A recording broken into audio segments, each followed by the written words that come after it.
Minggu lalu kita bahas tentang alternatif investasi, ya. Jadi contoh yang kita ambil minggu lalu itu ada di chapter 10 ya, di textbook Peter Timmerhouse. Saya pakai yang edisi keempat, ya. Kalau Anda pakai edisi yang lebih baru, mungkin halaman dan babnya mungkin mohon menyesuaikan, ya. Jadi minggu lalu itu kita pakai contoh, terakhir kita pakai contoh yang ada di Timmerhouse. Kalau saya tidak salah, ini ya. Ini sampel yang ada di halaman 318, bab 10, edisi keempat ya. Jadi kita minggu lalu sudah membahas tentang bagaimana cara kita untuk melakukan perbandingan ya di antara beberapa alternatif yang disodorkan kepada kita ya. Kemudian kita diminta untuk mencoba membandingkan di antara beberapa alternatif, itu kira-kira kita akan memilih alternatif yang mana gitu ya. Jadi yang lalu kita ambil contoh yang ada di textbook itu, kita diminta untuk membandingkan 4 alat penukar panas atau heat exchanger ya, yang kita pergunakan untuk melakukan efisiensi penggunaan panas pada suatu pabrik ya, di mana sebelum dioperasikannya alat penukar panas ini, panas yang dihasilkan itu dibuang ke lingkungan gitu ya, sebagai gas buang gitu ya. Jadi ini kita mau pilih salah satu dari keempat HE, yang mana kira-kira yang yang akan memberikan keuntungan yang lebih besar dibandingkan dengan alternatif lain ya. Nah, pada saat kita melakukan analisis terhadap keempat alternatif investasi ini, kita mencoba untuk mengambil salah satu alternatif sebagai base atau sebagai basis ya. Jadi yang lalu kita pakai, misalkan awalnya kita pakai alternatif pertama sebagai basis, kemudian alternatif 2 nanti kemudian kita bandingkan dengan alternatif pertama. Kalau saya tidak salah, yang lalu kita dapatkan hasilnya bahwa yang desain nomor 2 itu kalau dibandingkan dengan desain nomor 1, ternyata desain nomor 2 itu lebih menguntungkan secara ekonomi dibandingkan dengan desain yang nomor 1 gitu ya. Kemudian setelah itu kita pakai yang 2 ini sebagai basis, sehingga yang alternatif ketiga kita bandingkan dengan alternatif kedua ya. Setelah itu kita dapatkan hasilnya bahwa yang kedua ini ternyata lebih unggul secara ekonomi dibandingkan dengan alternatif 3 ya. Nah, setelah itu kita bandingkan alternatif 2 dengan alternatif keempat. Itu kita hitung laju pengembalian modalnya. Ternyata yang alternatif kedua ini lebih menguntungkan daripada alternatif keempat ya. Jadi intinya di sini kalau kita menemukan persoalan alternatif investasi, maka kalau ada lebih dari 2 alternatif investasi, maka kita wajib untuk mengambil salah satu alternatif sebagai basis, kemudian alternatif lain kita bandingkan terhadap basis yang kita ambil ya. Intinya seperti itu. Nah, tetapi apa yang kita lakukan minggu lalu itu kita hanya membandingkan persen dari laju pengembalian modal ya. Jadi kita hanya menghitung persen return-nya gitu ya. Di mana persen return atau persen pengembalian modal ini kalau kita lihat tidak memperhitungkan nilai waktu nilai time value of money ya. Jadi nilai waktu dari si uangnya gitu ya.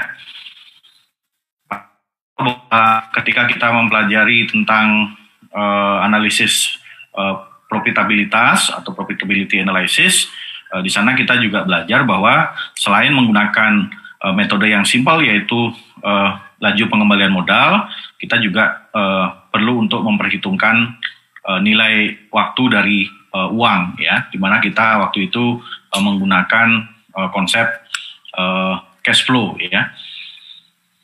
Jadi yang kita lakukan minggu lalu itu tidak memperhitungkan time value of money ya. Nilai waktu terhadap uang kita abaikan ya. Nah, kalau Anda lihat di halaman-halaman berikutnya di bab 10 ya. Jadi mari kita lihat di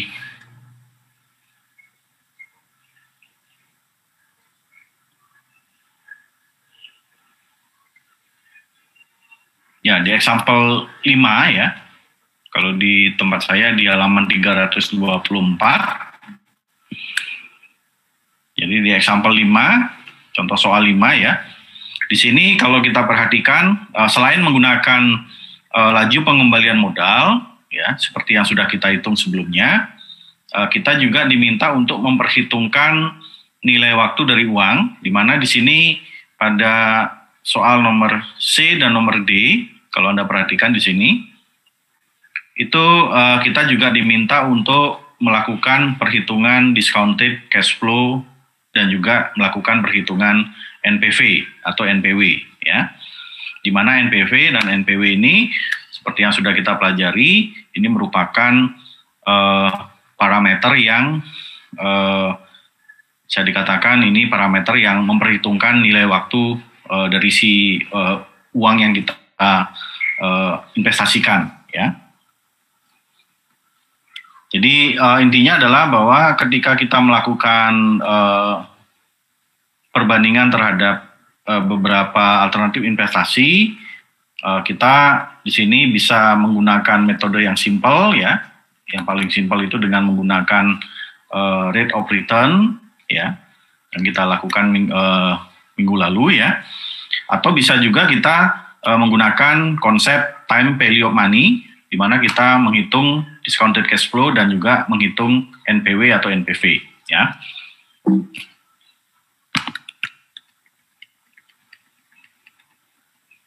Nah, jadi yang kita lakukan minggu lalu itu tidak memperhitungkan nilai uang ya. Nah, ini nanti akan saya bahas lebih lanjut di bagian akhir nanti tentang penggunaan konsep nilai waktu terhadap uang, terhadap perhitungan alternatif investasi ya.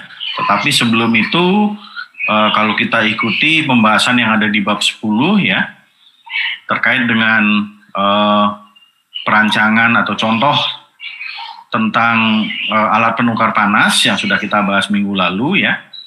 Nah, di sini kita perlu juga untuk sedikit mengetahui bahwa pada saat kita misalkan diminta untuk menentukan kira-kira desain HE yang mana yang kita pilih ya. Kita ambil contohnya misalkan pada desain HE yang kita bahas minggu lalu yang kita pergunakan untuk melakukan recovery atau melakukan penghematan panas yang kita buang tadinya ke lingkungan, sekarang ingin kita manfaatkan kembali panasnya, maka sesuai dengan konsep yang kita pelajari di mata kuliah sebelumnya bahwa ketika kita melakukan perancangan suatu alat, ya dalam hal ini adalah HE, ya, maka di sini kita bisa simpulkan bahwa setiap penambahan luas area perpindahan panas, ya, itu akan menyebabkan penurunan pada jumlah panas yang hilang ke lingkungan, ya. Jadi ini saya kira konsep yang sangat mudah kita pahami bahwa kalau luas area perpindahan panasnya kita tambah, ya, artinya secara teoritis jumlah panas yang hilang ke lingkungan artinya semakin berkurang, ya. Jadi artinya di sini kita secara teori juga, ya, kita bisa mengatakan bahwa ketika area perpindahan panasnya kita naikkan, ya, jadi ini artinya ada sejumlah panas yang kita hemat, ya, di mana jumlah panas yang kita hemat ini ada kemungkinan akan mengalami penurunan, ya. Jadi artinya di sini intinya adalah saya ingin mengatakan bahwa ketika kita merancang suatu alat, di mana contohnya di sini adalah alat penukar panas, ya, jumlah luas area perpindahan panas yang kita gunakan, ya, itu akan menentukan jumlah uang yang kita pergunakan untuk melakukan investasi pembelian alat, ya. Jadi di sini harus ada pertimbangan atau harus ada perhitungan untuk menentukan seberapa besar optimasi yang bisa kita lakukan, ya, ketika kita ingin menggunakan alat penukar panas, ya.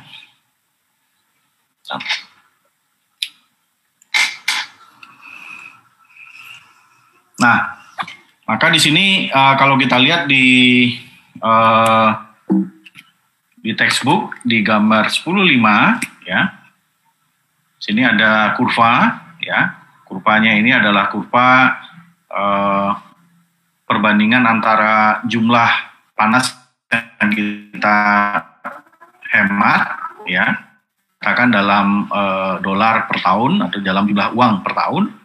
Kemudian ini kita plot, kita bandingkan dengan kebutuhan investasi yang kita butuhkan untuk membeli alat penukar panas yang dinyatakan dalam dolar. Dimana kita lihat di sini, ya.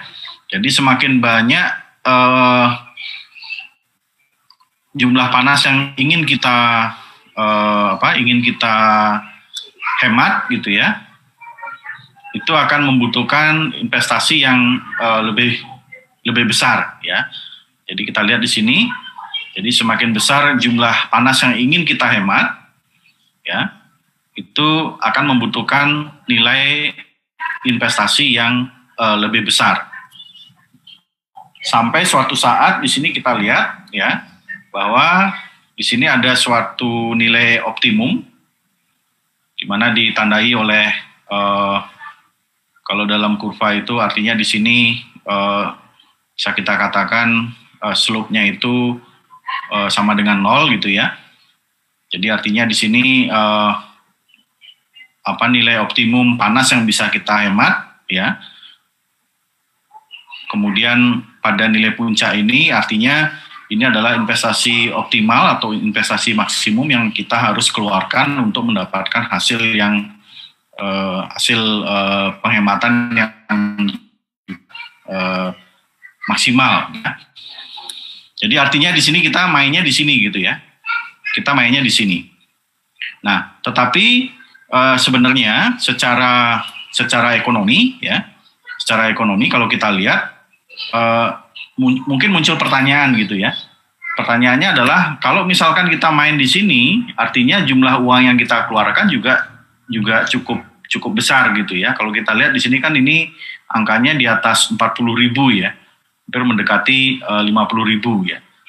Jadi sekitar 45.000 dolar yang kita keluarkan untuk menghasilkan penghematan sebesar antara 20.000 sampai sekitar 22.000 dolar per tahun, gitu, ya. Nah, bisa nggak misalkan kita pertimbangkan kita nggak usah keluarkan uang 45.000 dolar, ya. Kita keluarkan uang yang lebih sedikit, ya, tetapi penghematan yang kita hasilkan itu tidak terlalu jauh bedanya dengan kondisi yang optimum, ya. Nah, secara ekonomi itu dimungkinkan, ya. Jadi artinya di sini kita kalau mendapatkan kurva seperti ini, maka langkah yang bisa kita lakukan adalah kita melakukan optimasi, ya. kita melakukan optimasi. Optimasinya berdasarkan apa? Berdasarkan pada ketentuan laju pengembalian modal yang diinginkan oleh si pemilik modal. Jadi sebagai contoh di sini misalkan kita diminta untuk menentukan jumlah investasi yang kita keluarkan, atau kita diminta menentukan alternatif investasi yang kita sarankan kepada si pemilik modal dengan ketentuan bahwa laju pengembalian modalnya itu adalah sebesar 20%.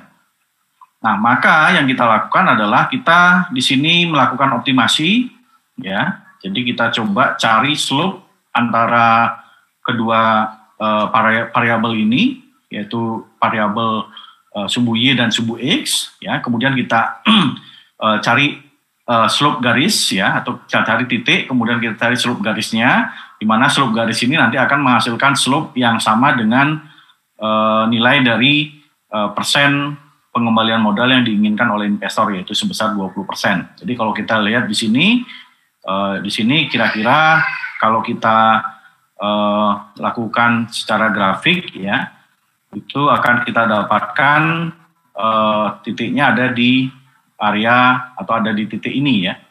Jadi kalau kita lihat di sini slope-nya ini, slope di titik ini adalah sekitar 0,2, jadi sama dengan laju pengembalian modal yang diinginkan oleh investor, ya. Sehingga di sini kita bisa lihat kalau kita tarik garis ke bawah, kita akan dapatkan bahwa nilai investasi yang kita keluarkan itu ternyata kita bisa menghemat tadinya 45.000, sekarang bisa menjadi sekitar 35.000, ya.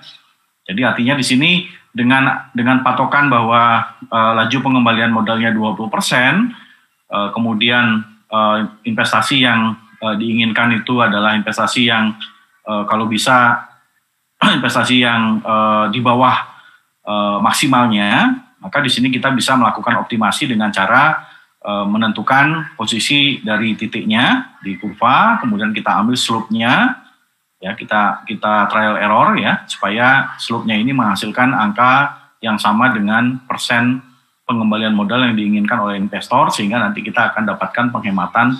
Kalau pada kasus ini kita bisa hemat sampai $10.000, ya.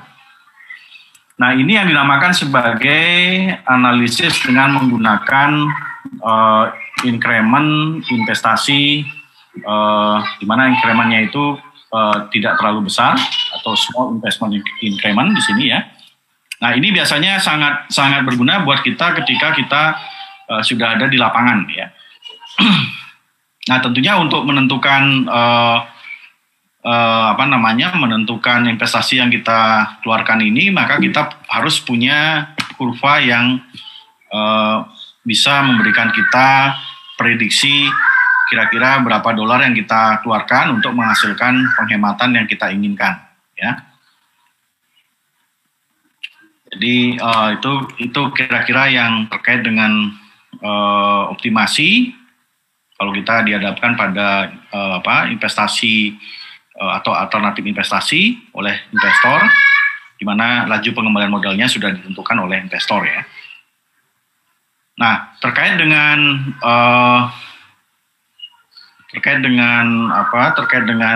kurva tadi, ya. Di sini ada example 4, ya. Mana pada example 4 ini kita lihat, ya. Jadi kita diminta untuk membandingkan investasi di mana pilihan yang kita hadapi atau pilihan yang kita punya itu tidak terlalu besar, ya. Di mana pada kasus ini kita diminta untuk merancang suatu evaporator, ya, di mana kita diminta untuk menentukan berapakah jumlah efek dari evaporator yang kita butuhkan untuk melangsungkan suatu proses pemekatan larutan soda, ya, soda kaustik, ya, NaOH, di mana di sini ada ketentuan bahwa konsentrasi dari si NaOH, ya, itu ingin ditingkatkan dari 5% menjadi 40%, ya, di dalam evaporator. Kemudian kapasitas perharinya adalah 450.000 pound, ya. Nah, kemudian di sini kita diminta untuk menentukan apakah kita ingin menggunakan satu unit evaporator atau kita menggunakan multiple effect evaporator, ya. Jadi kalau multiple effect itu nilai atau jumlah evaporatornya lebih dari satu, ya, bisa 2, 3, 4 dan seterusnya. Di mana diketahui di sini bahwa untuk membeli satu unit evaporator itu membutuhkan investasi awal sebesar $18.000, ya. Jadi setiap penambahan unit evaporator itu kita harus membeli sebesar $18.000. Nah, kemudian diketahui di sini umurnya diperkirakan sejumlah 10 tahun, ya. Jadi umur dari evaporator yang akan kita usulkan itu kita perkirakan sekitar 10 tahun. Di mana nilai rongsokan atau salvage value pada akhir tahun ke-10 itu diprediksi sebesar $6.000, ya. Jadi kalau kita lihat di sini awalnya kita belinya $18.000, sekarang berkurang menjadi $6.000. Kemudian di sini diketahui bahwa fixed charge, ya, jadi pengeluaran yang kita keluarkan minus depresiasi itu adalah sebesar 20%, ya, berdasarkan pada investasi awal, jadi based on $18.000 ini. Kemudian diketahui juga selama kita mengoperasikan evaporator, kita membutuhkan untuk satu evaporator itu membutuhkan uang sebesar $0,6 per 1.000 pound air, ya, air yang kita uapkan. Kemudian untuk biaya administrasi, biaya buruh, dan lain-lain itu adalah sebesar $40 per hari, jadi sama setiap harinya. Berapapun jumlah evaporator yang kita pergunakan, apakah kita menggunakan single effect evaporator atau kita menggunakan multiple effect evaporator. Nah, kalau misalkan kita anggap jumlah evaporator itu sama dengan X, ya. Jadi X ini adalah jumlah efek dalam multiple effect evaporator. Maka di sini jumlah atau massa air yang kita uapkan, ya, per jumlah massa steam yang kita pergunakan, maka di sini kita diberikan informasi bahwa setiap 1 pound steam yang kita pergunakan itu akan menguapkan air sebesar kurang lebih 0,9x pound air, ya. Jadi 1 pound steam itu akan mampu menguapkan sebesar 0,9x pound air, ya. Karena fungsi dari evaporator adalah utamanya adalah memisahkan air dari solut atau memisahkan air dari komponen lain, ya. Kemudian selama 1 tahun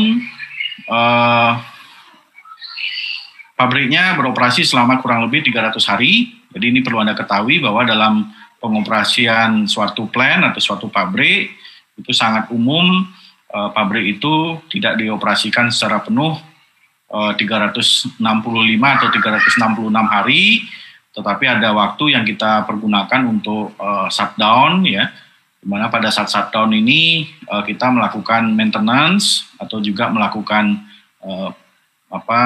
perbaikan alat, ya, dan juga kalau ada alat yang perlu diganti, kita ganti pada saat kita melakukan shutdown, ya. Jadi waktu shutdown ini bisa 30 hari, bisa 45 hari, bisa 60 hari, ya. Jadi kalau di sini kurang lebih 65 hari, jadi operasinya selama setahun itu adalah 300 hari per tahun, ya.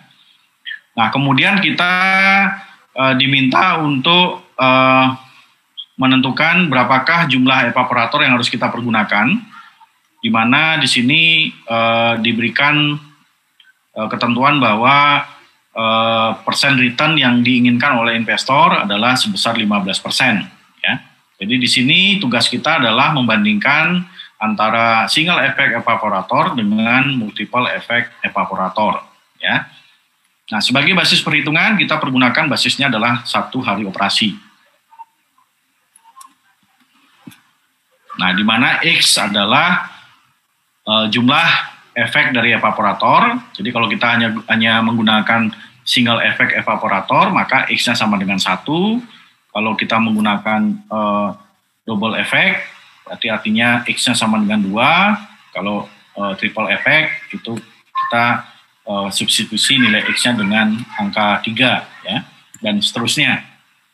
Nah, kemudian depresiasinya kita hitung, ya. Jadi karena basisnya adalah 1 hari, maka di sini perlu kita bagi dengan 300, di mana 300 ini adalah waktu kerja selama setahun, ya. Kemudian di sini 10 ini adalah lifetime dari plan atau masa kerja dari evaporatornya. Kita prediksi selama 10 tahun. Kemudian sini kita pergunakan yang simple, ya, depresiasinya adalah depresiasi garis lurus atau straight line, di mana ini kita seperti biasa, ya, inisial investasi awal 18.000 untuk membeli 1 evaporator dikurangi dengan salvage value-nya $6.000, ya, di mana ini perlu kita kalikan dengan X, ya, karena ini kita belum tahu kita akan menggunakan apakah menggunakan single effect atau menggunakan multiple effect. Jadi di sini kita temukan bahwa depresiasi per harinya adalah sebesar $4 X per hari, ya. Dan untuk fixed charge kurangi depresiasi ini sama dengan 18.000, ya. Kemudian tadi diketahui bahwa fixed charge-nya adalah 20%, jadi kita kalikan dengan 0,2 dibagi dengan 300 hari, kalikan dengan X, jumlah efek dari evaporatornya, kita dapatkan 12X per hari, ya. Kemudian di sini kita hitung juga jumlah massa air yang bisa kita uapkan per hari, ya. Jadi kita ingin mengubah kandungan airnya dari berapa tadi? 95%, ya, ini, ya, menjadi 60%. Ya, atau kandungan NaOH-nya dari 5% naik menjadi 40%, ya. Jadi ini perlu kita kalikan, kapasitasnya adalah 450.000 pound per hari, ya.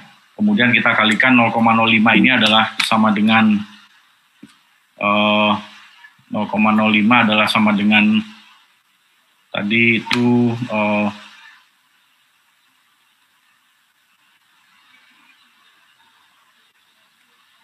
0,05, ya. 0,05 itu adalah ini, ya. Apa yang 0,05 ini?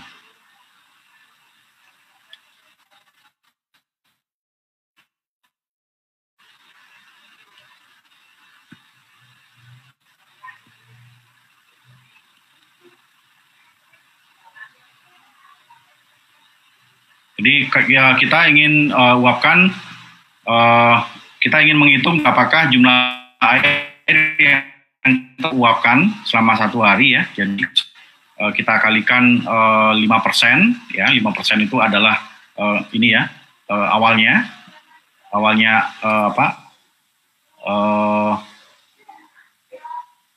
awal dari kandungan NaOH-nya, ya.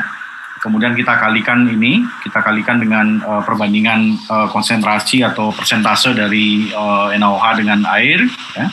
Kemudian kita kurangi dengan kondisi awal, kurangi dengan kondisi akhir, sehingga di sini kita dapatkan jumlah air yang harus kita uapkan per hari adalah sebesar 393.800 pound per hari, ya.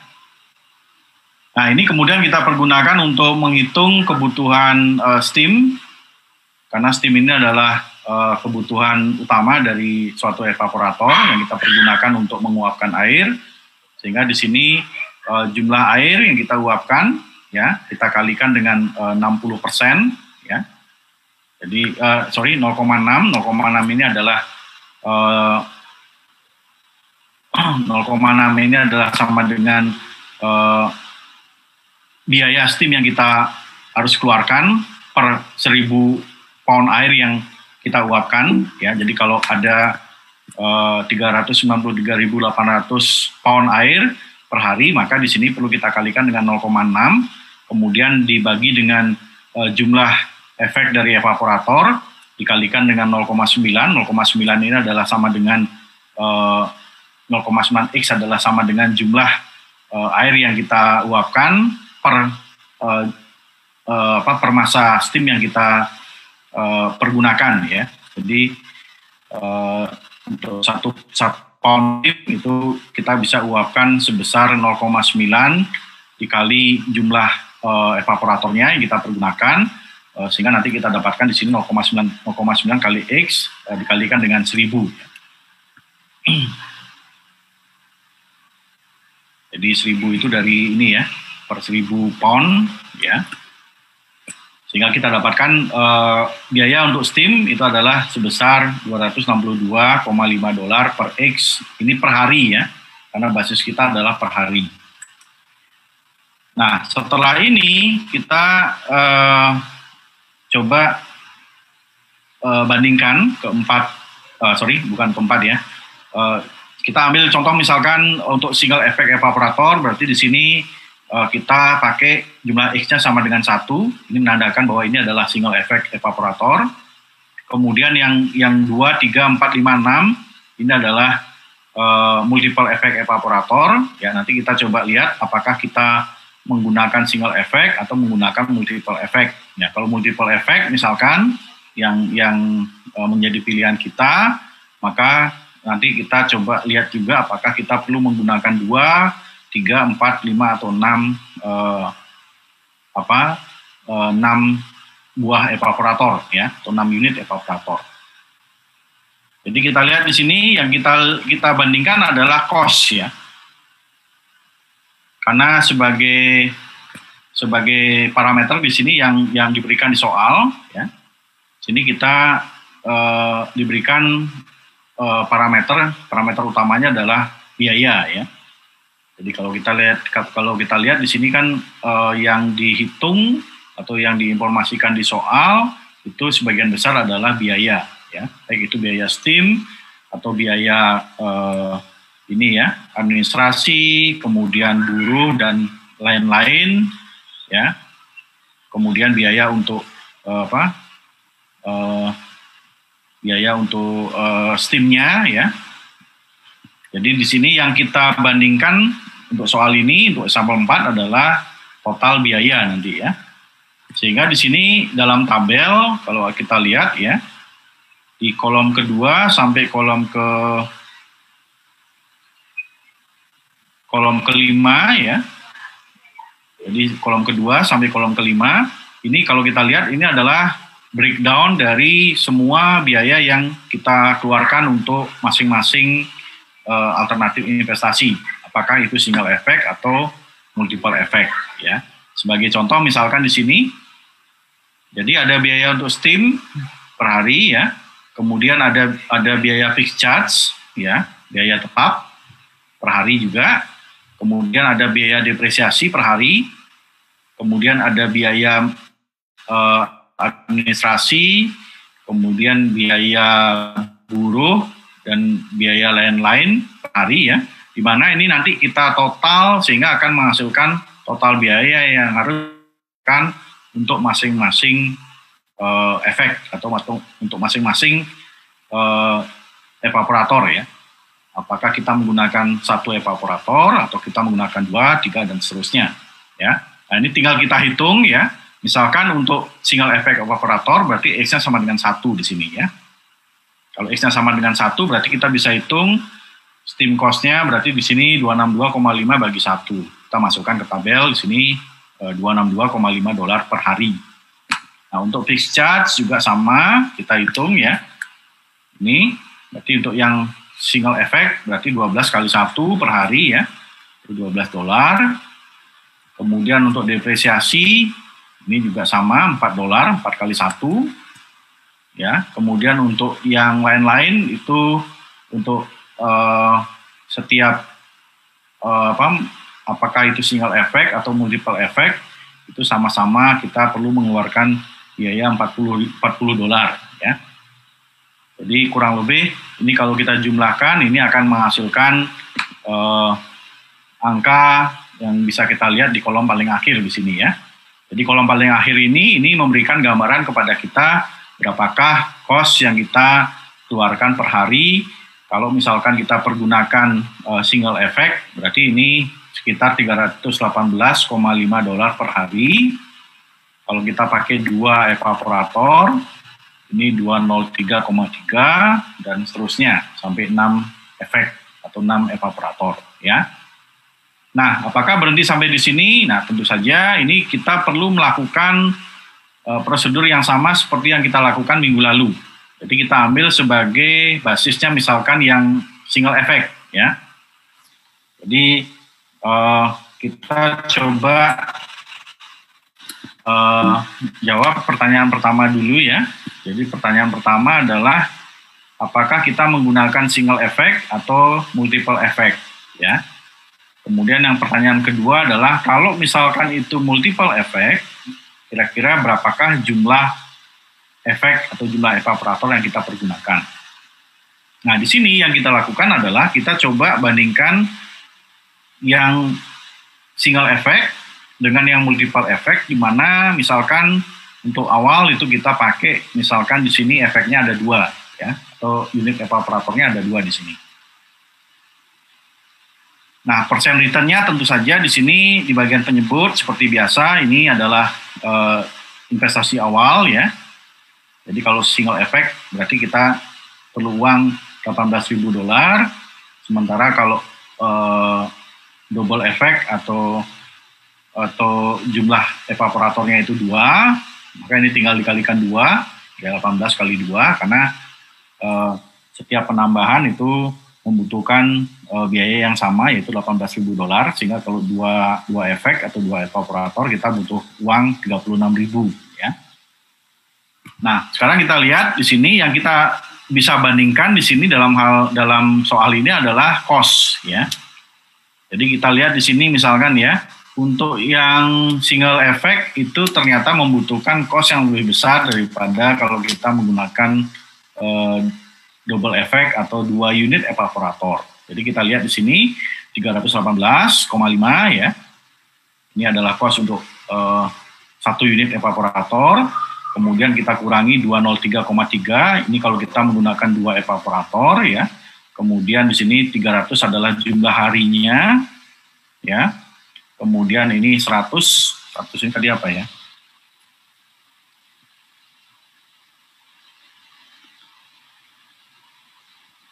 100 nah.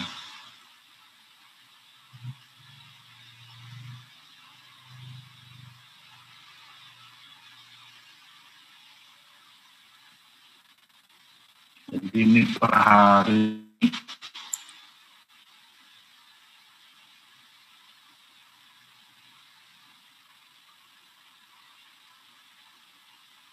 Oke. Karena ini berarti ini persen ya. Jadi 100 ini adalah persentase ya, 300 adalah hari, kita hitungnya per tahun ya. Kemudian yang bagian penyebutnya yang saya sampaikan tadi adalah investasi awal ya. Sehingga dari sini kita bisa lihat bahwa persen pengembalian modalnya itu adalah sebesar 192% ya.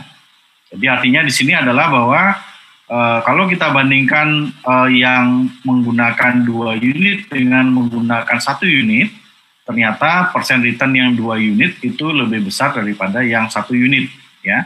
Jadi kesimpulannya seperti itu, sehingga kita bisa menyimpulkan bahwa untuk kasus yang tadi ada di soal, kita sebaiknya memilih menggunakan multiple effect dibandingkan dengan menggunakan single effect. Ya, jadi kesimpulan pertama adalah yang single effect ini berarti secara ekonomis berarti kurang menguntungkan ya. Nah, maka berhenti sampai di sana.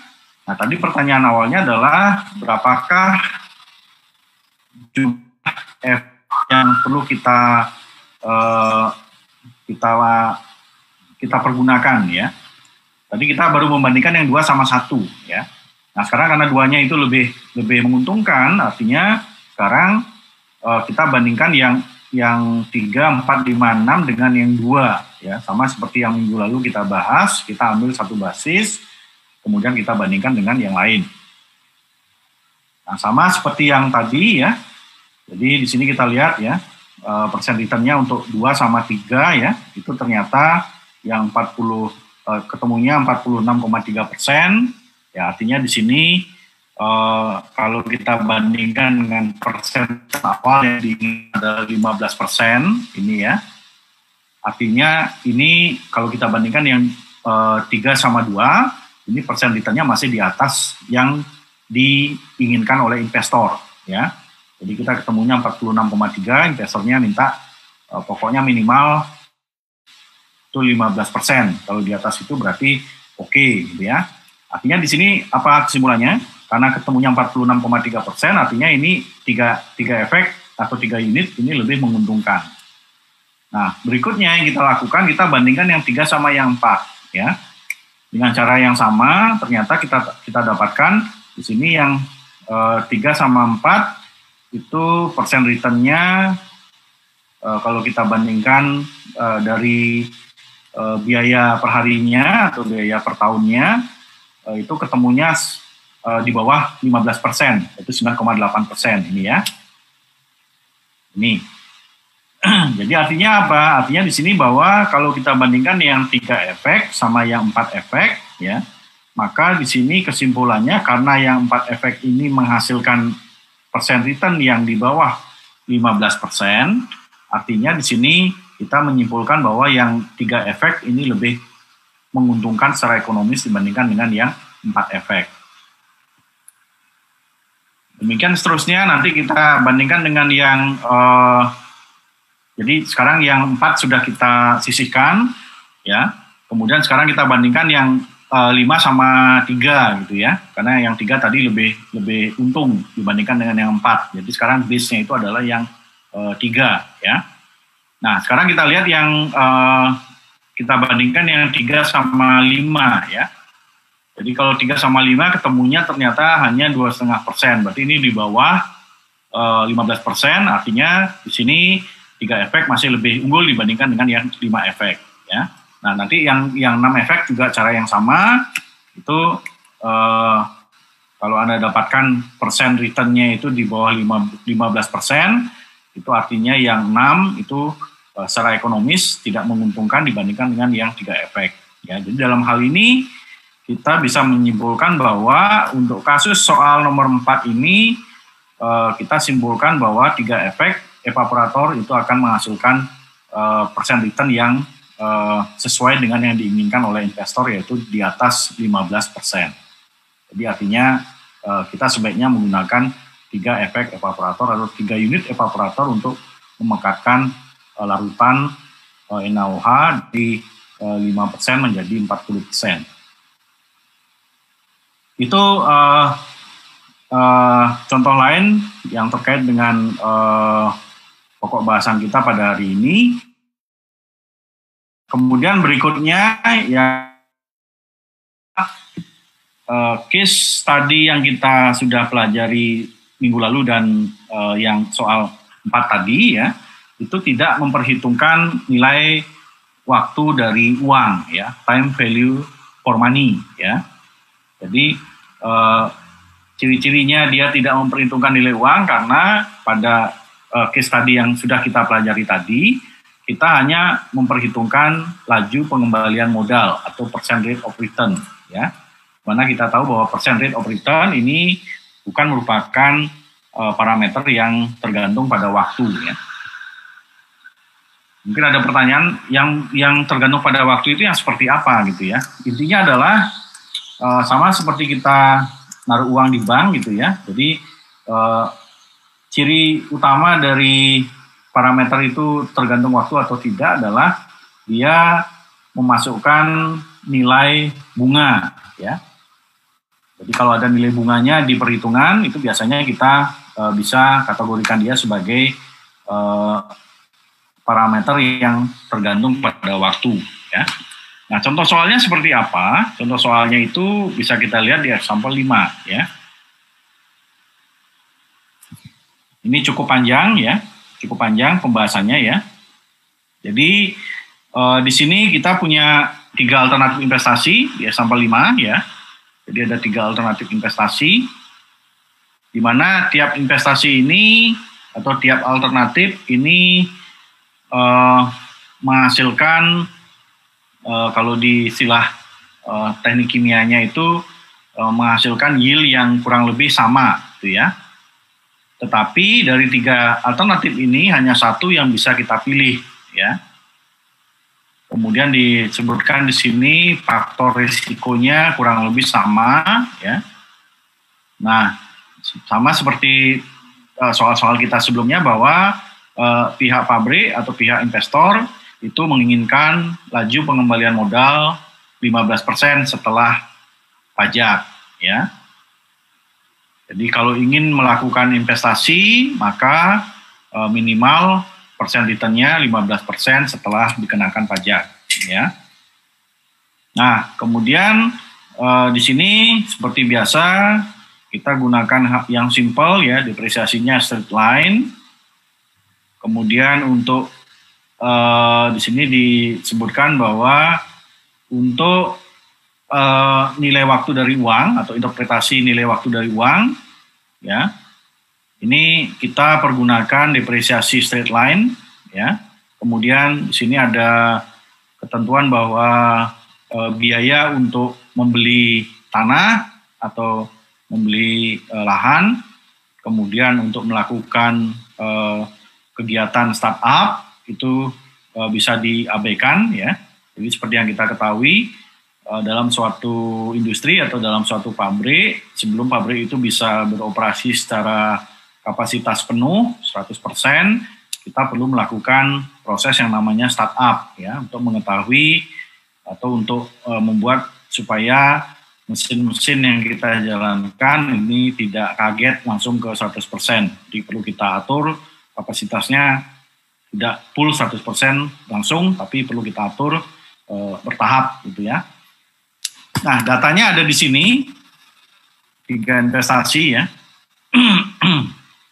Di mana investasi pertama itu membutuhkan investasi modal tetapnya itu adalah $100.000.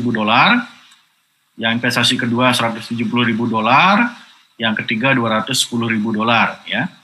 Kemudian untuk modal kerja, investasi modal kerjanya yang pertama $10.000, yang kedua $10.000, yang ketiga $15.000.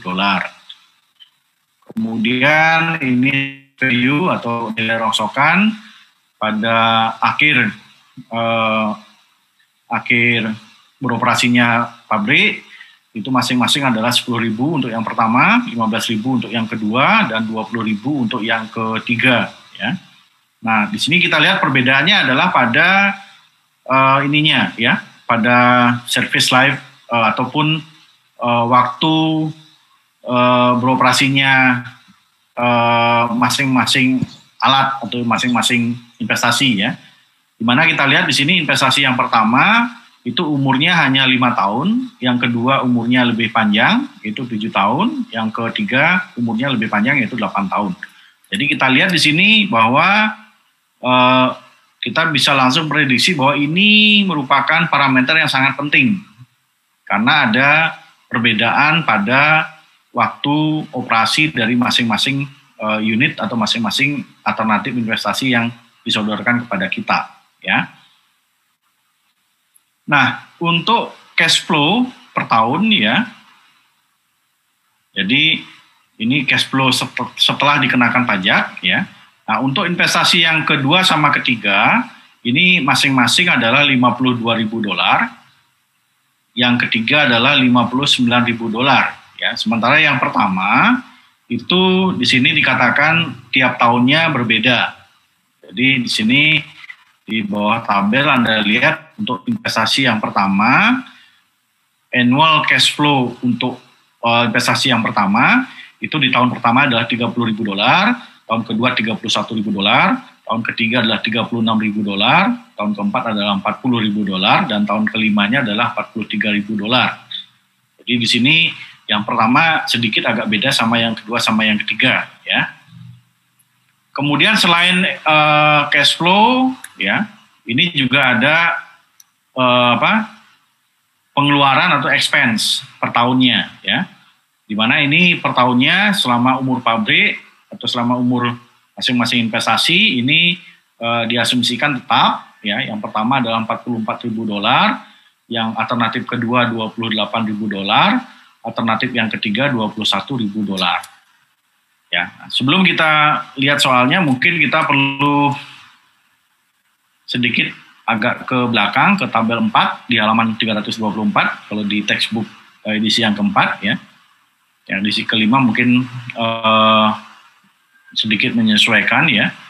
Jadi di sini ada beberapa istilah, ya, yang mungkin ini perlu Anda pahami, dan saya rasa nanti ketika Anda sudah bekerja, ya bekerja dimanapun, ya, baik itu di bidang yang terkait dengan teknik kimia maupun di bidang yang tidak terkait dengan teknik kimia, kalau bertemu dengan ekonomi, ya, atau hal-hal yang terkait dengan ekonomi dari suatu usaha, gitu ya. Ini beberapa istilah yang perlu Anda pahami, gitu ya. Jadi mungkin Anda sudah tahu juga mungkin, ya, saya kira. Sini ada revenue, ya. Revenue itu artinya total income, ya. Total income, kemudian ada net profit, itu berarti revenue dikurangi dengan semua pengeluaran, dikurangi dengan tax atau pajak. Ya.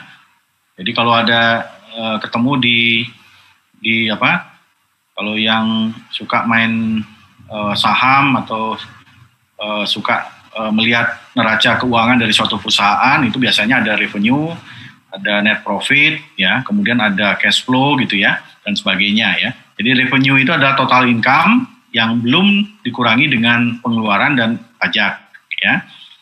Jadi kalau dia sudah dikurangi semua pengeluaran dan pajak, itu namanya net profit, ya. Nah, kemudian pengeluaran itu terdiri dari apa saja? Itu ada pengeluaran secara cash, kemudian ada yang namanya depresiasi. Ini karena biasanya kalau di industri kimia itu kita banyak berhadapan dengan alat, ya. Jadi depresiasi ini biasanya terkait dengan umur alatnya, gitu ya. Semakin lama alat itu beroperasi, maka tentunya biaya maintenance yang kita keluarkan juga semakin banyak, gitu ya. Kemudian kalau kita jual itu juga mungkin nilai jualnya tidak sama seperti ketika kita membeli baru, ya. Jadi ada ada biaya depresiasi yang harus kita keluarkan. Kemudian tax, ya. Kemudian ada cash flow. Nah, cash flow ini adalah net profit ditambah depresiasi, ya. Jadi kalau di sini ada di tabel ini ada annual cash flow. Ini sama dengan net profit ditambah dengan depresiasi. Jadi itu beberapa istilah yang mungkin perlu Anda pahami, atau yang mungkin sudah sering ketemu dengan istilah ini. Ini tujuannya adalah untuk merefresh Anda supaya mengingatkan kembali, gitu ya. Nah, kembali ke soal ini. Jadi data yang kita dapatkan ada di tabel ini. Nah, sementara yang diminta untuk dihitung itu adalah ada 5 di sini, ya, A, B, C, D, E, ya. Tapi mungkin kita tidak bahas satu persatu, ya. Jadi mungkin yang A ini yang kita bahas, kemudian yang B juga kita bahas, yang C juga nanti kita bahas, yang NPW juga kita bahas, tapi yang E mungkin tidak usah kita bahas, ya. Karena ini kita kaitannya dengan profitability analysis, jadi yang A, B, C, dan D itu adalah parameter yang sangat terkait dengan analisa keuntungan dalam suatu proyek, ya. Nah, jadi intinya di sini kita punya data, kemudian kita diminta untuk menentukan yang A itu adalah persen rate of return dari modal yang kita tanamkan, ya. Jadi di sini kita bisa bisa menggunakan rumus yang ada di tabel 4 ya. Jadi seperti misalkan di sini cash flow itu sama dengan net profit plus depresiasi ya. Atau kalau kita balik di sini berarti net profit itu sama dengan cash flow dikurangi dengan depresiasi gitu ya. Jadi kita lihat di sini. Jadi annual profit itu sama dengan cash flow kurangi depresiasi ya. Jadi di sini kita bisa menghitung depresiasinya di sini ya. Jadi misalkan di sini untuk yang alternatif pertama ya. Alternatif pertama itu kebetulan cash flow-nya itu tidak sama setiap tahunnya ya. Jadi tahun pertama 30.000, tahun kedua 31.000, tahun ketiga 36.000, tahun keempat 40.000, tahun kelima 43.000. Jadi ini ya. Ini cash flow. Jadi kalau kita mau hitung annual profit-nya ya, berarti itu sama dengan cash flow dikurangi depresiasi ya. Gimana depresiasinya? Kita pergunakan depresiasi garis lurus. Berarti investasi awal ya dikurangi dengan salvage value-nya dibagi dengan umur dari investasinya ya, yaitu 5 tahun. Jadi nanti ketemunya depresiasinya 18.000 sehingga nanti profit di tahun pertama untuk yang alternatif pertama itu sama dengan $12.000. Nah, karena dia tiap tahunnya cash flow-nya berbeda, maka ini kita hitung per tahun dengan cara yang sama seperti tahun pertama, tahun kedua ketemunya 13.000, tahun ketiga 18.000 ya, tahun keempat 22.000, tahun kelima 25.000 sehingga total profitnya adalah $90.000. Ini ya. Nah, sehingga di sini selama 5 tahun ya itu kita bisa menghasilkan profit per tahunnya sebesar 90.000 dibagi dengan 5 ya, atau per tahunnya 18.000. Jadi di sini kita untuk menghitung laju pengembalian modal yang kita tanamkan untuk alternatif pertama, kedua dan ketiga, kita di sini menggunakan parameter di bagian pembilangnya adalah profit ya. Kalau yang bagian penyebutnya kan pasti sama ya, investasi kan. Yang bagian pembilang ini biasanya yang tiap soal itu kadang-kadang bisa profit, bisa yang seperti yang soal nomor 4 itu kan bukan profit ya. Kita pakai apa tadi? Pakai cost ya. Di bagian pembilangnya ini.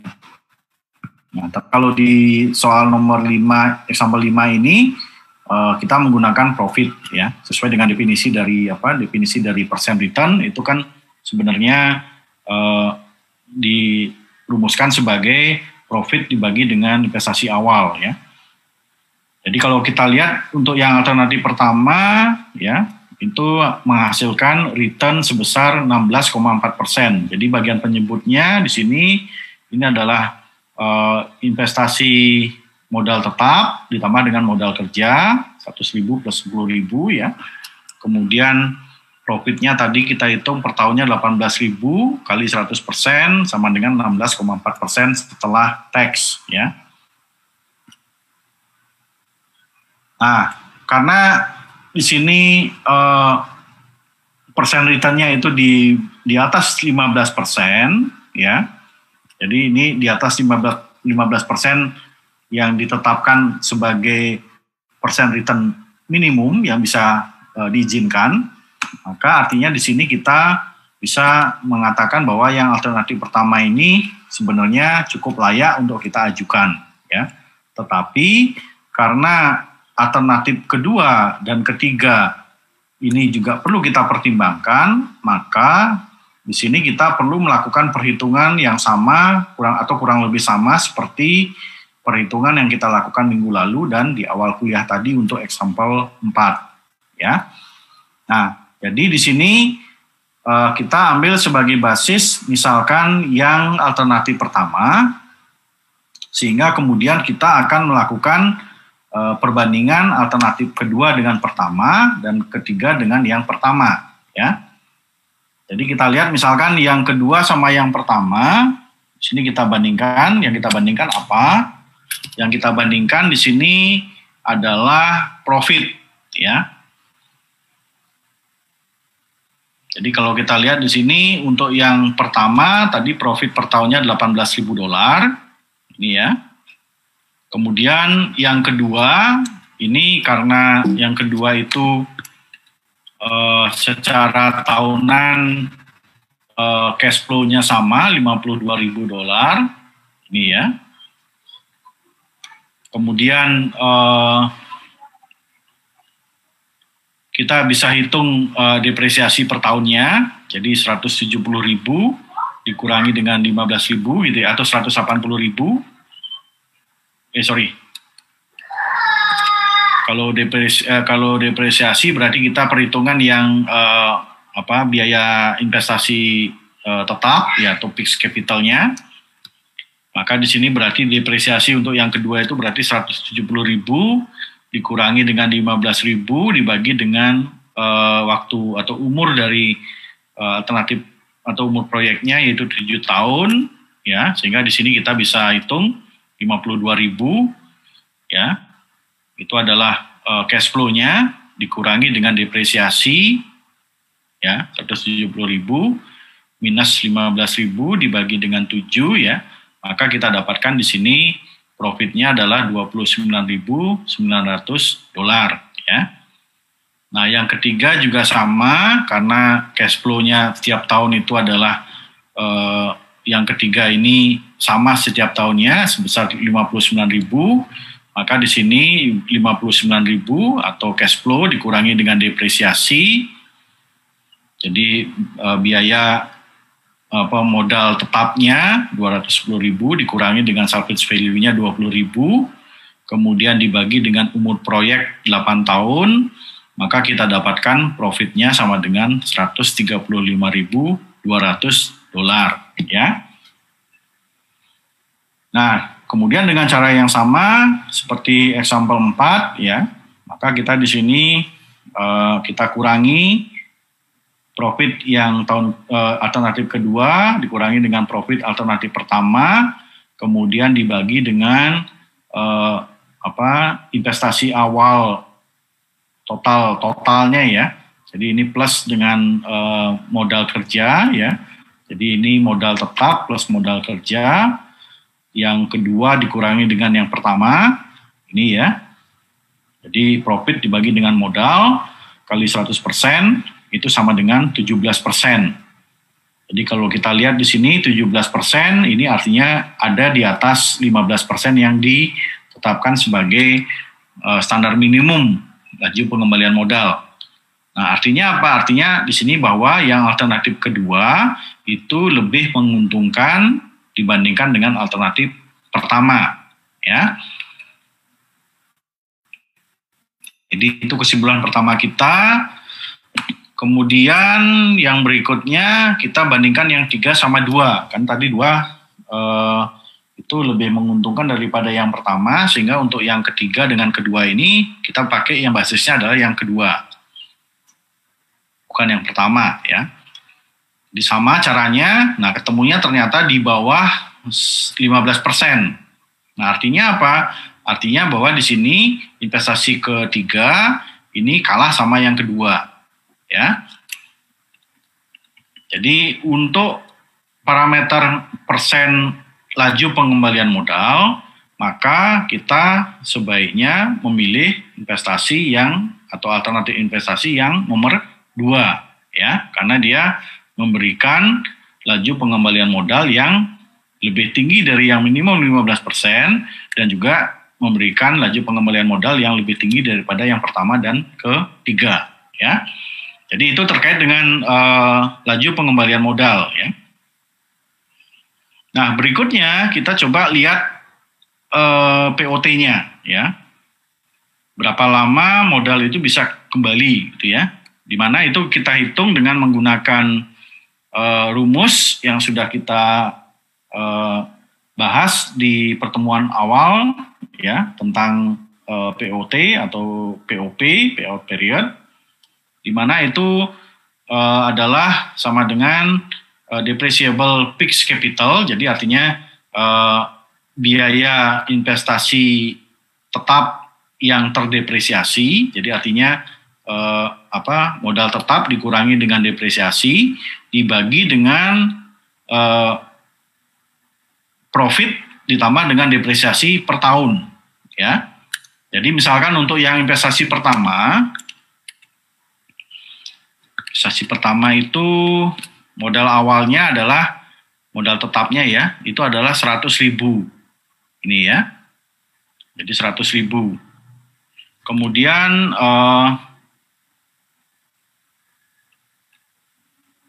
sebentar, 100.000.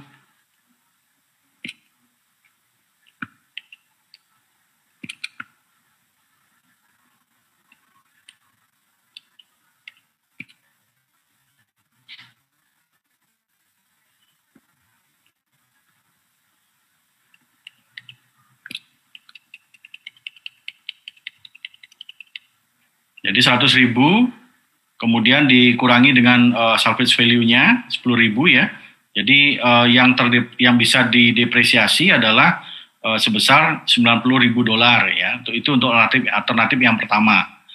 Yang alternatif kedua itu yang ada di bagian pembilang itu adalah 170.000 dikurangi dengan 15.000 ya. Kemudian yang ketiga itu 210.000 dikurangi dengan 20.000. Nah, ini akan menjadi angka yang ada di bagian pembilang untuk menghitung POT ya. Jadi misalkan untuk alternatif pertama 90.000 ditambah dengan profitnya tadi per tahun adalah 18.000, depresiasinya 18.000 juga, ketemunya adalah 2,5 tahun. Yang kedua ketemunya 2,98 tahun, yang ketiga ketemunya 3,22 tahun. Nah, ini maknanya apa tahun ini? Artinya bahwa alternatif pertama ini akan bisa mengembalikan modal lebih cepat dibandingkan dengan alternatif kedua sama alternatif ketiga. Sehingga di sini kalau kita membandingkan berdasarkan pada nilai POT, maka kita mendapatkan hasil yang sedikit berbeda dengan kalau kita membandingkan dengan menggunakan parameter laju pengembalian modal. Karena yang parameter POT ternyata investasi yang nomor 1 itu memberikan nilai POT yang lebih rendah daripada investasi kedua sama ketiga ya. Jadi artinya apa? Artinya di sini bahwa kalau kita hanya mempertimbangkan atau kalau kita tidak mempertimbangkan time value of money atau nilai waktu dari uang, maka ada kemungkinan kita akan menghadapi persoalan yang sama di mana masing-masing parameter itu memberikan rekomendasi yang berbeda ya. Jadi yang A tadi kita dapat jawabannya investasi nomor 2, yang B menggunakan POT kita mendapatkan kita memilih investasi yang pertama. Nah, oleh karena itu sekarang kita masuk ke yang C ya, dengan menggunakan discounted cash flow ya. Nah, kalau kita menggunakan discounted cash flow atau DCF ya, intinya adalah mungkin Anda mudah-mudahan masih ingat ya. Kalau kita menggunakan DCF, intinya di sini kita mencari berapakah nilai nilai bunganya yang bisa menghasilkan ini 180.000 ini tadi adalah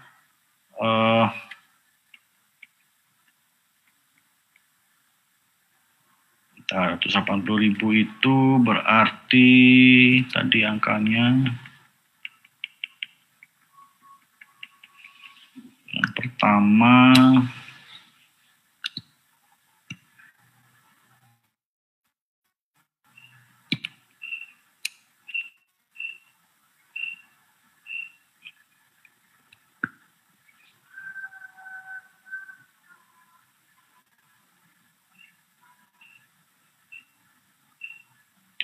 ini yang alternatif kedua ya, 180.000. Berarti 180.000 itu inisial investasi ya. Jadi ini ya, saya tadi salah ngeliat. Jadi ini yang investasi, kita ambil contoh yang ini ya, investasi yang kedua ya. Nah, kalau Anda masih ingat, kalau kita menggunakan discounted cash flow, artinya di sini kita mencari nilai bunga yang bisa memberikan angka yang sama nanti ketika kita hitung, itu sama dengan nilai investasi awal yang kita tanamkan. Ya.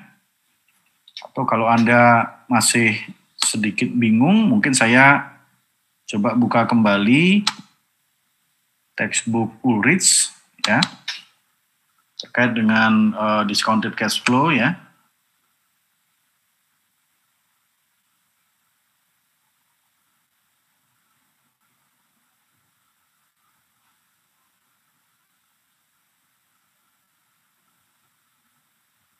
Ulrich itu ada di chapter 7 atau 8 ya.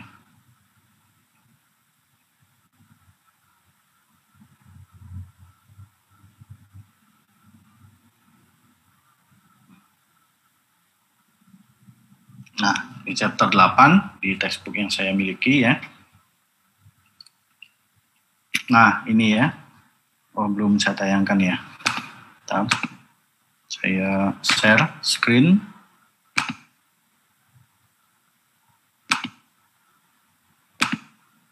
Nah, ini ya. Jadi waktu yang lalu kita pakai contoh yang ada di Ulrich untuk membahas yang cash flow ya. Jadi intinya kalau kita menggunakan discounted cash flow ya, DCF, maka kita intinya di sini adalah menentukan nilai bunga atau I ya, di mana nilai I ini nanti kita harapkan akan memberikan hasil perhitungan di mana nilai dari NPV ini ya, kalau kita lihat di mana ini,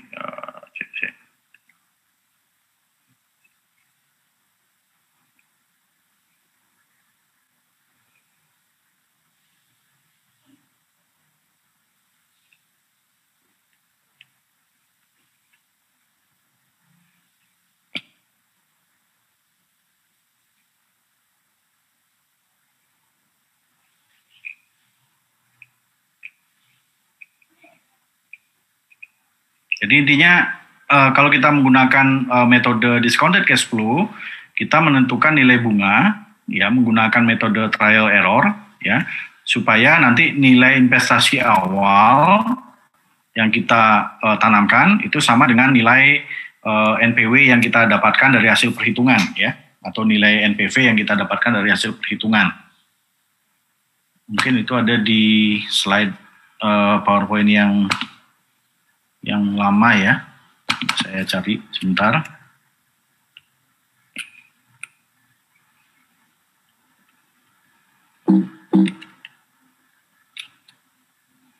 Nah, ini yang saya maksudkan. Saya share screen.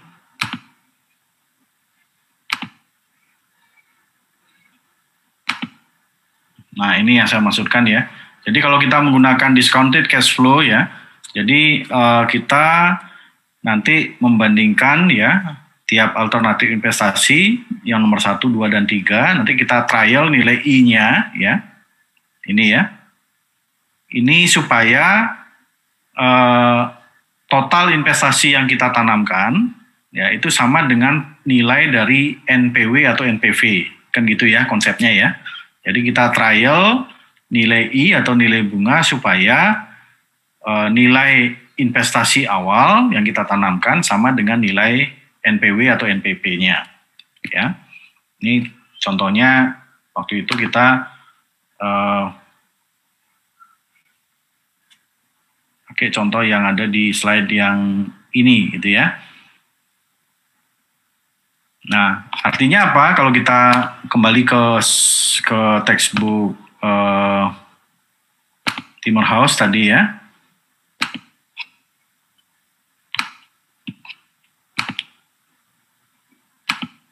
Nah, ini ya. Artinya di sini kita coba bandingkan berapakah nilai I yang harus kita trial supaya total investasinya itu sama dengan nilai NPV atau NPW ya. di mana nilai NPV atau NPW itu kita hitung dengan menggunakan, Anda bisa menggunakan atau bisa membuat tabel seperti yang ada di Ulrich atau yang ada di PowerPoint yang saya pergunakan untuk membahas tentang profitability analysis, atau bisa juga menggunakan rumus seperti ini ya. Ini saya kira konsepnya sama seperti yang ada di tabel yang ada di Ulrich maupun di PowerPoint yang saya jelaskan untuk menjelaskan tentang profitability analysis. Nah, intinya adalah kalau di soal itu dinyatakan bahwa minimal 15%, ya.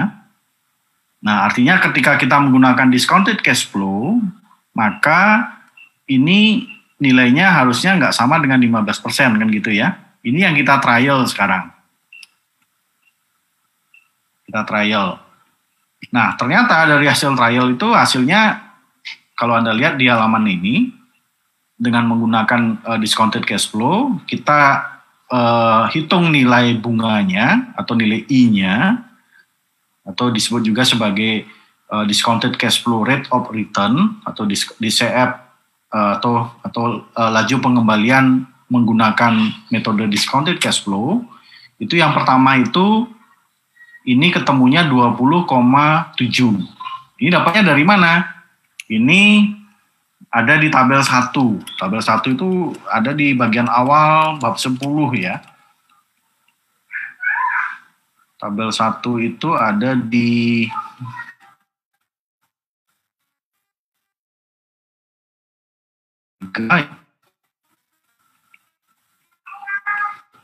ini tabel 2. Nah, tabel satunya ini ya. Jadi ini sama seperti yang ada di Ulrich maupun di PowerPoint yang saya sampaikan tadi ya. PowerPoint yang warna hijau tadi. Jadi intinya kita trial nilai I-nya, jadi Anda buat cash flow-nya, kemudian kita trial nilai I-nya supaya nilai investasi awal itu sama dengan nilai NPV. Ya, jadi kalau NPV-nya di sini 110.000 ya, berarti ini kan sama dengan modal capital yang kita tanamkan di awal, yaitu sama yang modal tetapnya kan 110.000 ya. Jadi artinya di sini nilai NPV-nya sama dengan nilai investasi awalnya, ya, fixed capitalnya.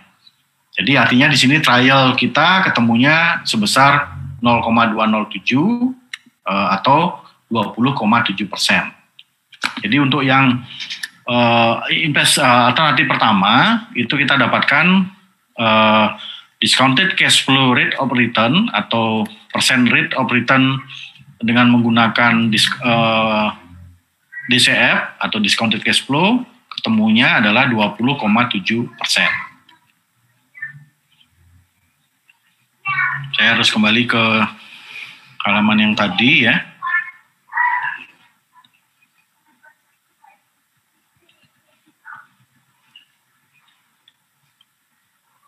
Nah ini ya. Jadi yang pertama tadi, investasi yang pertama itu ketemunya 20,7%. Nah yang kedua, alternatif kedua juga sama ya. Jadi kita trial nilai I-nya supaya sama dengan investasi awalnya $180.000 ya. Ini ya, $180.000. Nah ternyata kita hitung ya, Anda bisa gunakan tabel juga, terserah Anda ya. Itu ketemunya 22,9. Yang ketiga ketemunya 21,5%. Nah artinya apa? Artinya di sini nilai I-nya itu sama-sama di atas 15%. Ya, artinya apa? Artinya sekarang kita perlu melakukan perbandingan alternatif 1, 2 sama 3. Kan gitu ya. Jadi setelah kita hitung DCF-nya ya, terus nanti kita bandingkan ya, kita bandingkan. Berarti di sini sekarang kita lakukan perbandingan ya. Nah, cuma masalahnya di sini apa? Masalahnya adalah ketiga jenis atau ketiga alternatif investasi itu memiliki umur yang tidak sama ya. Jadi yang pertama itu yang kedua umurnya 7 tahun, yang ketiga 8 tahun. Jadi ini menimbulkan persoalan di sini ya. Nah, oleh karena itu di sini ini mungkin perlu Anda highlight ya. Nah, ini ya. In comparing a pair of alternatives, the base time is chosen as the longer of the two service lines. Jadi kalau misalkan kita bandingkan yang 2 sama yang 1 ya, yang 2 itu 7 tahun, yang 1 itu 5 tahun, berarti kita pakai yang 2 sebagai basis. Jadi kita pilih yang waktunya lebih lama ya. Jadi oleh karena itu maka di sini kalau kita bandingkan yang investasi atau alternatif investasi nomor 2 sama nomor 1 ya, berarti kita hitung nilai NPW-nya ya. Kita hitung nilai NPW-nya. Jadi net value of investment nomor 2 itu sama dengan 180.000 ya, dikali 1 plus tadi kita dapatkan DCF-nya itu 22,9% ya. Ini pangkat 7 ya. Ini karena tidak tertulis di sini. Jadi pangkat 7 sesuai dengan waktu ininya, waktu umur proyeknya ya. Kemudian plus 10.000 dan 15.000. Jadi seperti yang kita tahu bahwa working capital ya dan salvage value ya, ini kita perhitungkan sebagai tadi kita hitung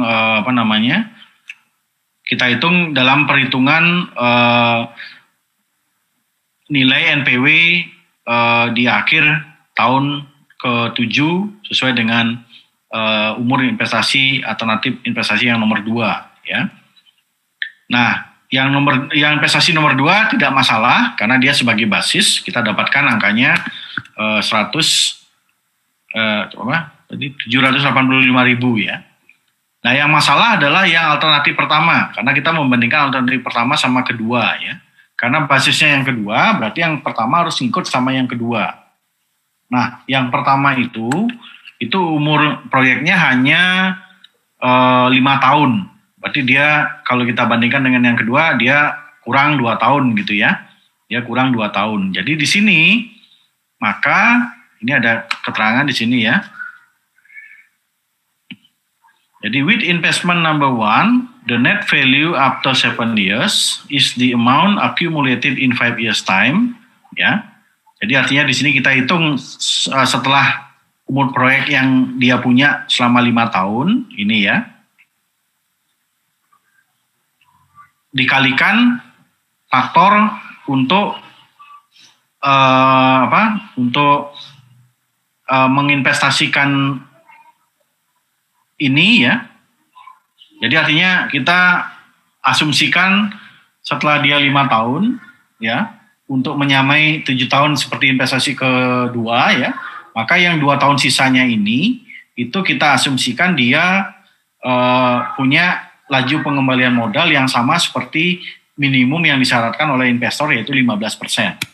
Ya, jadi di sini dikalikan dengan 1 plus 0,15 pangkat 2 ya. Jadi sama dengan sekian. Nah, artinya apa? Bahwa kita bisa mendapatkan ini berarti penghematan ya. Jadi kita bisa mendapatkan penghematan sebesar $387.000 ya, dengan melakukan penambahan investasi 70.000 itu dari ini ya. Beda antara investasi yang alternatif kedua sama alternatif pertama. Karena yang alternatif pertama itu kita hanya butuh modal $110.000, yang alternatif kedua itu $180.000, berarti kan kita harus menambah $70.000 untuk mendapatkan keuntungan sebesar $387.000 ya. Nah, artinya apa? Artinya di sini kita bisa menghitung berapakah rate of return yang kita perlu gunakan untuk menghasilkan keuntungan sebesar 387.000 dolar selama 7 tahun. Jadi kita hitung dengan menggunakan rumus seperti ini. Jadi keuntungan yang kita dapatkan 387.000 dolar ini kita hitung dengan mengalihkan 70.000 dolar. Ini adalah tambahan investasi yang kita butuhkan dikali dengan 1 plus bunga yang harus kita hitung, harus kita trial pangkat 7. 7 ini adalah umur dari investasinya, umur proyeknya. Nah, ini kita trial sehingga dapatkan nilai I-nya sebesar 27,7%.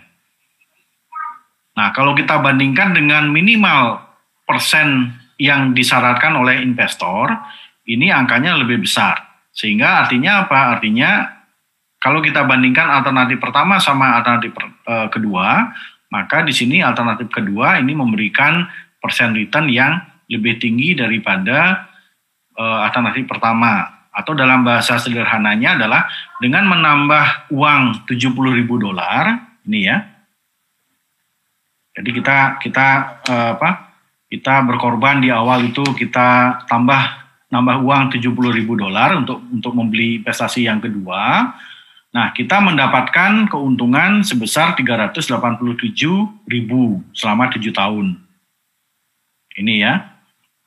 Nah, di mana keuntungan sekian ini akan memberikan laju pengembalian modal sebesar 27,7% atau di atas standar yang diminta oleh investor. Jadi itu cara membaca hasil perhitungan yang ditampilkan di halaman ini. Nah, dengan cara yang sama, kalau kita bandingkan sekarang yang 2/3, ya, yang 2/3, maka di sini kita menggunakan cara yang sama, ya. Yang 3 itu kebetulan investasinya itu lebih lama dibandingkan dengan yang kedua, maka yang 3 ini kita pakai sebagai basis karena ketentuannya adalah kita pergunakan yang waktunya lebih panjang ya sebagai basis, sehingga nanti yang kedua ini karena dia 7 tahun, berarti dia kurang 1 tahun kan gitu ya. Maka 1 tahun kekurangannya itu kita pakai angkanya nilai rate of return-nya atau persentase bunganya itu 0,15 yang minimum yang disyaratkan. Nanti kita hitung berapakah nilai uang yang kita punya. Jadi kita dapatkan di sini untuk yang kedua itu kalau kita bandingkan dengan yang ketiga, yang kedua itu 903.060 dolar. Kemudian yang investasi ketiga itu 1.105.000 dolar ya. Jadi uang yang kita miliki setelah 8 tahun itu masing-masing adalah sekian untuk yang ketiga dan sekian untuk yang kedua. Maka di sini kita bisa hitung dengan cara yang sama. Artinya di sini yang kita bandingkan berarti nilai uang yang ketiga dikurangi dengan nilai uang yang kedua.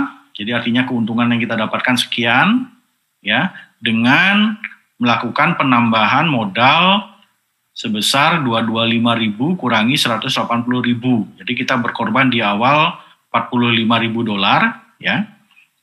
Nanti kita hitung dengan cara yang sama seperti yang perbandingan alternatif pertama dengan kedua.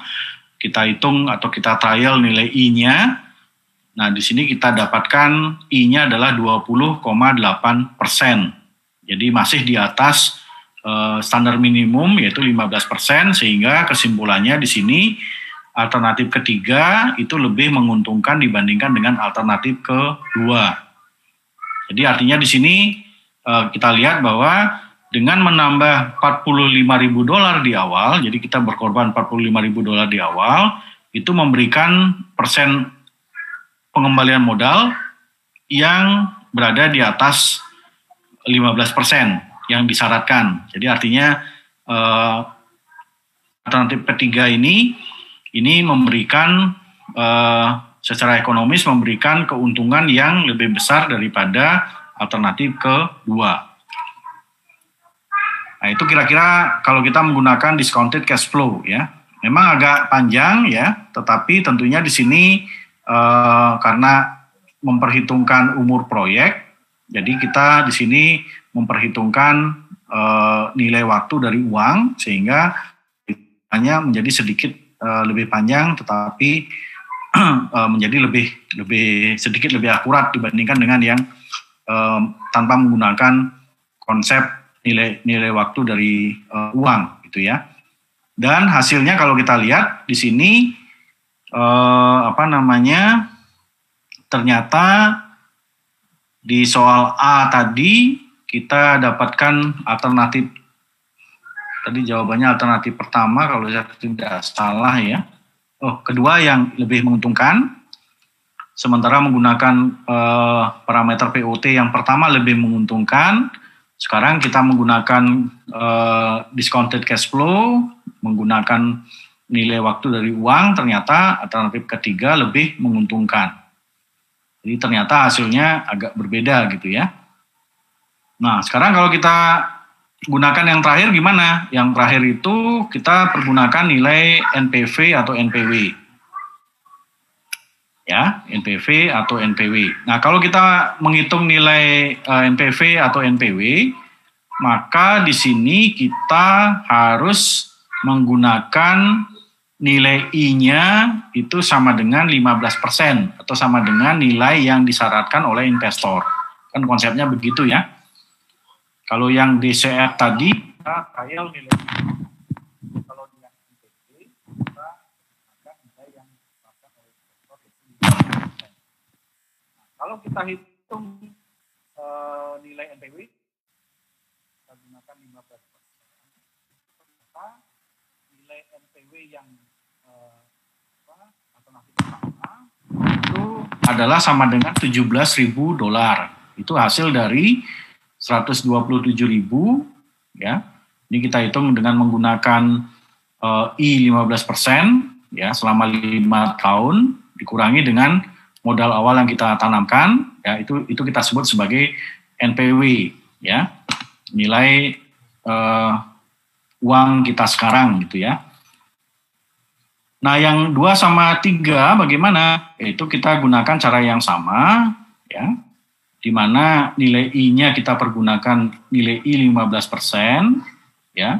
Kemudian hasil perhitungannya itu kita kurangi dengan nilai modal awal yang kita tanamkan ya. Ini yang kita sebut sebagai nilai NPW. Nah, setelah kita bandingkan ternyata dari alternatif pertama 2 dan 3 nilai NPW alternatif ketiga itu lebih besar daripada NPW alternatif pertama dan kedua. Maka di sini kita sebaiknya memilih alternatif ketiga untuk diusulkan kepada investor karena memberikan nilai NPW yang paling besar ya. Jadi antara DCF dengan NPW ini memberikan kesimpulan yang kurang lebih sama, yaitu alternatif ketiga itu memberikan hasil yang lebih menguntungkan dibandingkan dengan alternatif kedua dan ketiga. Jadi itu kira-kira aplikasi dari DCF, NPW, NPV, kemudian POT dan rate of return yang kita pergunakan untuk menentukan alternatif investasi mana yang akan kita pilih ketika kita diminta untuk memilih salah satu alternatif investasi. Saya kira itu materi kita pada malam hari ini. Mungkin ada pertanyaan yang ingin disampaikan. Saya persilahkan.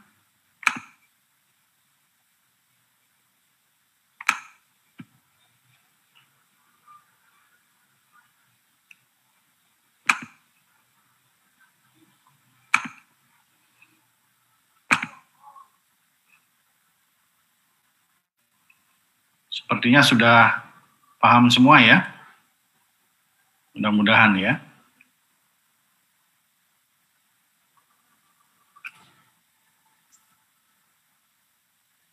Amin, paham Pak. Ya, pokoknya dibaca aja Timor House-nya pelan-pelan gitu ya. Karena semuanya ada di sana konsepnya ya. Saya kira buku Timor House itu sangat-sangat bagus untuk kita belajar tentang ekonomi gitu ya. Karena ini saya kira materi yang saya sampaikan merupakan hal yang universal yang dipakai di semua bidang, tidak hanya di teknik kimia ya. Jadi ini nanti pasti akan kepake terus gitu ya. Ini kebetulan waktunya juga masih ada sih, ya masih 10 menit. Ini kalau tidak ada pertanyaan, mungkin saya ingin tanya dulu ya, apakah sudah disosialisasikan tentang absensi presensi itu ya? Sudah ya? Sudah ada edarannya sih Pak, video YouTube itu. Oh ya, itu ya. Jadi itu rencananya nanti juga dipakai untuk kuliah offline juga ya. Jadi nanti saya nggak tahu detail teknisnya seperti apa ya, tetapi rencana dari universitas itu dipakai untuk kegiatan perkuliahan online maupun perkuliahan offline. Kalau semester depan kita sudah mulai offline ya. Jadi bagi yang belum pernah mencoba, silakan dicoba sesuai dengan yang sudah disosialisasikan supaya nanti ketika itu betul-betul dipakai untuk menghitung presensi ya, presensi Anda. Itu jangan sampai nanti kelewatan gitu ya, karena nanti yang rugi nanti Anda sendiri. Seperti Anda ketahui kalau sistem offline itu kan kita pakai presensi ya, jadi kalau di bawah 75% kan tidak diizinkan untuk ikut ujian ya. Jadi jangan sampai karena kita pakai software, jangan sampai nanti kelewatan gitu ya. Termasuk saya juga nanti perlu mengingatkan diri sendiri juga supaya tidak lupa untuk buka kelasnya itu ya. Nah ini sesuatu yang baru buat saya juga dan baru buat kalian juga gitu ya.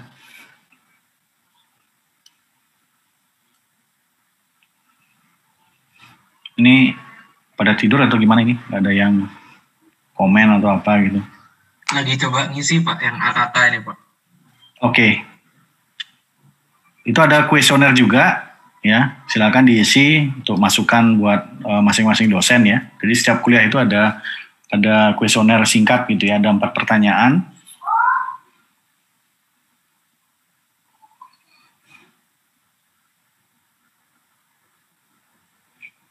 Jadi perlu saya informasikan, nanti saya email ya ke semua mahasiswa teknik kimia. Perlu saya informasikan bahwa minggu depan Selasa ya, persis sebelum libur itu ya, saat blocking time itu saya akan melakukan sosialisasi kurikulum baru ya. Jadi ini informasi awal dulu, mungkin malam ini atau besok pagi saya kirim email ke semua mahasiswa, saya berikan link Zoom-nya, jadi nanti blocking time itu jam 11 sampai jam 13, saya akan melakukan sosialisasi perubahan kurikulum ya.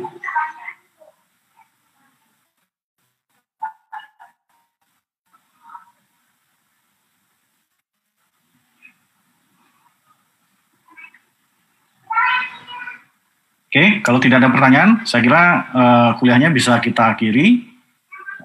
Anyway, kalau ada pertanyaan yang muncul setelah kuliah, feel free aja untuk posting di grup PA ya. Mungkin saran saya ya tinggal dibaca aja textbook Timur House-nya. Nanti kalau ada pertanyaan silahkan disampaikan di grup ya. Ini nanti videonya nanti setelah saya posting di Google Drive, nanti linknya akan saya sampaikan di grup. Biar bisa dipakai untuk mengulang di rumah masing-masing ya. Baik, saya kira itu yang ingin saya sampaikan pada malam hari ini. Terima kasih atas perhatiannya. Selamat malam, salam sehat semua. Sampai bertemu minggu depan ya. Terima kasih Pak, selamat malam. Terima kasih Pak. Terima kasih Pak.